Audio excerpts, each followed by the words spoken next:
Hi friends, എല്ലാവർക്കും എൻ്റെ പുതിയ വീഡിയോയിലേക്ക് സ്വാഗതം. ഇന്ന് ഞാൻ ഇവിടെ ഉണ്ടാക്കുന്നത് വൈകുന്നേരങ്ങളിൽ ചായക്കോ ബ്രേക്ക്ഫാസ്റ്റ് ആയിട്ടോ അല്ലെങ്കിൽ ഡിന്നറായിട്ട് വരെ കഴിക്കാൻ പറ്റുന്ന റവ കൊണ്ട് ആവിയിൽ വേവിച്ചെടുത്തിട്ടുള്ള ഒരു ഐറ്റമാണ്. എല്ലാവരും വീഡിയോ മുഴുവനായിട്ട് കാണുക, ഇതൊന്ന് ട്രൈ ചെയ്ത് നോക്കുക. വീഡിയോ ഇഷ്ടമായിട്ടുണ്ടെങ്കിൽ എൻ്റെ ചാനലൊന്ന് സബ്സ്ക്രൈബ് ചെയ്ത് തന്നെ സപ്പോർട്ടും ചെയ്യുക. ഇനി ഇത് ഉണ്ടാക്കാനായിട്ട് ഒരു ബൗളിലേക്ക് 1 കപ്പ് റവ എടുത്തിട്ടുണ്ട്. കൂടുതൽ അളവിൽ നിങ്ങൾക്കിത് വേണമെന്നുണ്ടെങ്കിൽ കൂടുതൽ അളവിൽ എടുക്കാം. ഇനി ആ ഒരു കപ്പിൽ തന്നെ പച്ചവെള്ളം എടുത്ത് ഇതിലേക്ക് ഒഴിച്ച് 10 മിനിറ്റ് ഈ റവയൊന്ന് സോക്ക് ചെയ്യാനായിട്ട് വെക്കുക. എക്സ്ട്രാ വെള്ളമൊന്നും ഇനി ചേർക്കേണ്ട ആവശ്യമില്ല. ഈ 1 കപ്പ് റവയ്ക്ക് 1 കപ്പ് വെള്ളം കറക്റ്റ് അളവാണ്. ഇനി 10 മിനിറ്റിന് ശേഷം നമുക്കിതൊന്ന് നോക്കാം. വെള്ളമൊക്കെ റവയിൽ അബ്സോർബായിട്ടുണ്ടാവും. ഇനി നമുക്കൊന്ന് മിക്സിയിലിട്ട് അരച്ചെടുക്കണം. സ്മൂത്തായിട്ട് തന്നെ അരച്ചെടുക്കുക. റവൻ്റെ കൂടെ തന്നെ നമുക്ക് 1 കപ്പ് ഉരുളക്കിഴങ്ങും കൂടി തൊലിയൊക്കെ കളഞ്ഞ് ചെറുതാക്കിയിട്ടൊന്ന് ഇട്ട് കൊടുക്കണം. ഇനി നിങ്ങൾക്ക് ഗ്രേറ്റ് ചെയ്തിട്ട് വേണമെങ്കിൽ അങ്ങനെ ചെയ്തെടുക്കാം. നല്ല സ്മൂത്തായിട്ട് തന്നെ ഇത് അരച്ചെടുക്കണം. പച്ച ഉരുളക്കിഴങ്ങാണ് വേണ്ടത്, വേവിച്ചതൊന്നുമല്ല. അങ്ങനെ മുഴുവൻ റവയും ഞാൻ മിക്സിയുടെ ജാറിലേക്ക് ഇട്ട് കൊടുത്തിട്ടുണ്ട്. അതുപോലെ തന്നെ ആ ഒരു പറഞ്ഞ അളവിൽ റവ എടുത്ത അതേ കപ്പിൽ തന്നെയാണ് എടുത്തിട്ടുള്ളത്. ഈ ഒരു ലെവലിലാണ് ഞാൻ കട്ട് ചെയ്തെടുത്തത്. ഇനി ഇതെല്ലാം തന്നെ നല്ല സ്മൂത്തായിട്ട് അരച്ചെടുത്തുകൊണ്ട് വന്നിട്ടുണ്ട്. എക്സ്ട്രാ വെള്ളമൊന്നും ഞാൻ ചേർത്തിട്ടില്ല കേട്ടോ. ആ ഒരു ഫസ്റ്റ് റവ സോക്ക് ചെയ്ത ആ ഒരു വെള്ളം മാത്രമേ ഉപയോഗിച്ചിട്ടുള്ളൂ. ഇനി അതൊരു ബൗളിലേക്ക് മാറ്റി കൊടുക്കുന്നുണ്ട്. ഇനി നമുക്കിതിലേക്ക് ചേർക്കാനുള്ളത് 2 പച്ചമുളക് ചെറുതാക്കിയിട്ടൊന്ന് കട്ട് ചെയ്തിട്ട് ഇട്ട് കൊടുക്കുക. അതുപോലെ തന്നെ കുറച്ച് കറിവേപ്പിലയും ചെറിയ സൈസാക്കിയിട്ട് തന്നെ കട്ട് ചെയ്ത് ചേർത്ത് കൊടുക്കുക. പിന്നെ 1/2 ഇഞ്ച് വലുപ്പത്തിലുള്ള ഇഞ്ചി എടുക്കുക. അതും സെയിം അളവിൽ തന്നെ ചെറുതാക്കിയിട്ട് കട്ട് ചെയ്ത് ചേർത്ത് കൊടുക്കാം. ഇനി ഇതിലേക്ക് ചേർക്കാനുള്ളത്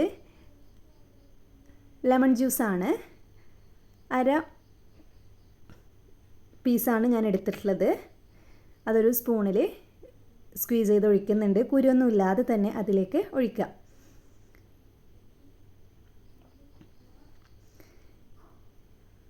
അതും കൂടി ഒഴിച്ച് കഴിഞ്ഞാൽ നമ്മൾക്ക് 1/4 ടീസ്പൂണോളം തന്നെ ബേക്കിംഗ് സോഡ ചേർത്തെടുക്കാം.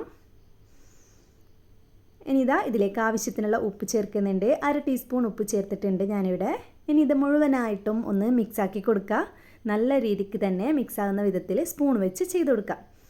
ഇത്രയേ ഉള്ളൂ. ഇനി ഇത് റെസ്റ്റ് ചെയ്യാനൊന്നും വെക്കേണ്ട ആവശ്യമില്ല.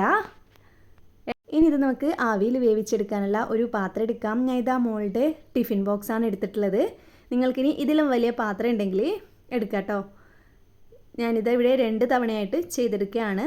ഒറ്റത്തവണ ഇതിൽ കൊള്ളൂല. അതുകൊണ്ട് തന്നെ പകുതി ഇതിലേക്ക് ഒഴിച്ചു കൊടുത്തിട്ട് ഫസ്റ്റിലൊന്ന് വേവിച്ചെടുക്കുന്നുണ്ട്. ബാക്കി അതിന് ശേഷമാണ് കേട്ടോ ചെയ്തെടുക്കുന്നത്. ഇനി ആവിപ്പാത്രം വെച്ച് കൊടുത്തിട്ടുണ്ട്. ഇത് ഇഡലിത്തട്ട് കമിഴ്ത്തിയിട്ടാണ് കേട്ടോ വെച്ചിട്ടുള്ളത്. ആ ഒരു ഷേപ്പ്ലെസ് ആയിട്ടാണ് കിട്ടുക. ഷേപ്പ് കിട്ടാൻ വേണ്ടിയിട്ടാണ് ഞാൻ ഇങ്ങനെ കമിഴ്ത്തി ചെയ്ത് കൊടുത്തത്. എന്നാൽ നമ്മൾ ഈ ഒരു മാവ് ഒഴിച്ചിട്ടുള്ള പാത്രം നേരെ നിൽക്കുകയുള്ളൂ. ഇനി ഇതൊരു 10 മിനിറ്റ്, കൂടിയാൽ ഒരു 10 മിനിറ്റ് അത്രേ വേണ്ടൂ. അത്രയും ടൈം ആവി കയറ്റി എടുക്കാവുന്ന. അപ്പോഴേക്കും കറക്റ്റ് വേവ് തന്നെ ആയിട്ടുണ്ടാവും. ഇനി ഇതൊന്ന് തണുക്കാനായിട്ട് വെയിറ്റ് ചെയ്യുക.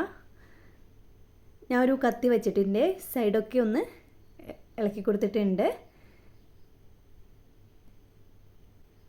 ഇത് ചൂടൊക്കെ ഒന്ന് ആറിയിട്ടുണ്ട്. അതിനുശേഷം ഞാൻ ഇതൊരു പ്ലേറ്റിലേക്ക് തട്ടി കൊടുക്കുന്നുണ്ട്. നല്ല സോഫ്റ്റ് ആയിട്ടുള്ള ഒരു ഐറ്റം തന്നെ നമുക്ക് വെന്ത് കിട്ടിയിട്ടുണ്ട്. അങ്ങനെ പ്ലേറ്റിലേക്ക് തട്ടി കൊടുത്തിട്ടുണ്ട്. ഇനി നമുക്കിതൊന്ന് കട്ട് ചെയ്തെടുക്കാം. കട്ട് ചെയ്തെടുക്കാതെ നിങ്ങൾക്ക് കഴിക്കുന്നുണ്ടെങ്കിൽ അങ്ങനെ ചെയ്യാം. ഇനി നമുക്കിതൊന്ന് ഫ്രൈ പാനിലിട്ടിട്ട് ഒന്ന് മുളക് പൊടി ഉപ്പൊക്കെ ചേർത്തൊന്ന് ഫ്രൈ ചെയ്തെടുക്കണം. ജസ്റ്റ് ഒരു ഫ്രൈ. അതിന് വേണ്ടിയിട്ട് ഞാൻ കട്ട് ചെയ്തെടുക്കുന്നുണ്ട്. കട്ട് ചെയ്തെടുക്കാതെ മുഴുവനായിട്ടും തന്നെ നിങ്ങൾക്ക് വേണമെങ്കിൽ ചെയ്തെടുക്കാം. അത് നിങ്ങൾക്ക് ഇഷ്ടമുള്ളതുപോലെ ചെയ്യാം. ഞാൻ ഇത് ചെറിയ ചെറിയ പീസാക്കിയിട്ട് ചെയ്തെടുക്കുകയാണ്. അങ്ങനെ ഇതൊരു കത്തി വെച്ചിട്ട് പീസാക്കി കൊടുക്കുന്നുണ്ട്.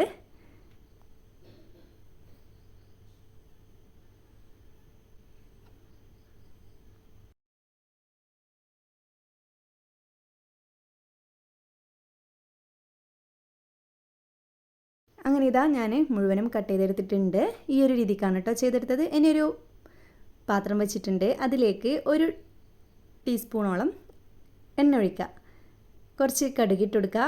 കടുകൊന്ന് പൊട്ടിയാൽ ഇതാ 2 തണ്ട് കറിവേപ്പിലയും കൂടി ചേർത്തെടുത്തിട്ടുണ്ട്.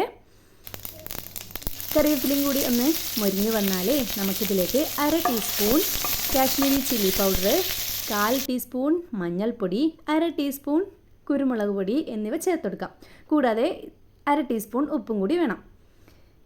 ഇനി നിങ്ങൾക്കിതിലേക്ക് എരിവിന് എത്രയാണോ മുളക് പൊടിയും കുരുമുളകും വേണ്ടതെന്ന് വെച്ചാൽ നിങ്ങളുടെ ചോയ്സിനനുസരിച്ച് ചേർത്തെടുക്കാം കേട്ടോ. ഇനി ഇതെല്ലാം കൂടി ജസ്റ്റ് ഒന്ന് ഫ്ലെയിം കുറച്ച് വെച്ചതിന് ശേഷം ഒന്ന് റോസ്റ്റ് ചെയ്തെടുക്കുക. റോസ്റ്റായി കഴിഞ്ഞാൽ നമുക്കിതാ കട്ട് ചെയ്ത് വെച്ചിട്ടുള്ള നമ്മുടെ റവ അപ്പം ഇതിലേക്ക് ഇട്ടുകൊടുത്ത് മുഴുവനായിട്ടും മുളക് പൊടിയൊക്കെ മിക്സ് ആകുന്ന വിധത്തിൽ മിക്സാക്കി എടുക്കാം. ഒരു മീഡിയം ഫ്ലെയിമിൽ വേണം ഇത് ചെയ്തെടുക്കാനായിട്ട്. ഇനി ഇതാ ഫ്രൈ ആവാത്ത ഭാഗമൊക്കെ ഉണ്ടെങ്കിൽ ഒന്ന്, പൊടിയൊക്കെ മിക്സ് ആവാത്ത ഭാഗമൊക്കെ ഉണ്ടെങ്കിലൊന്ന് അതൊക്കെ നോക്കി ചെയ്തെടുക്കുക. എന്നിട്ട് മുഴുവൻ പീസും ഈ ഒരു മുളകും ഉപ്പും മിക്സിയിലേക്ക് നല്ല പോലെ തന്നെ ഒന്ന് ഫ്രൈ ആക്കി എടുക്കുക.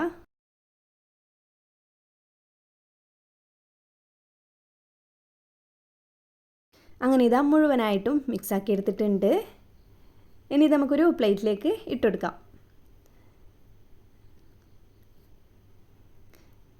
ഈ ഒരു റെസിപ്പി എല്ലാവരും ഒന്ന് ട്രൈ ചെയ്ത് നോക്കണം കേട്ടോ. വെറൈറ്റി ആയിട്ടുള്ള ഒരു ടേസ്റ്റ് തന്നെയാണ്. ഈ ഒരു റെസിപ്പി എല്ലാവർക്കും ഇഷ്ടമായി എന്ന് വിചാരിക്കുന്നു.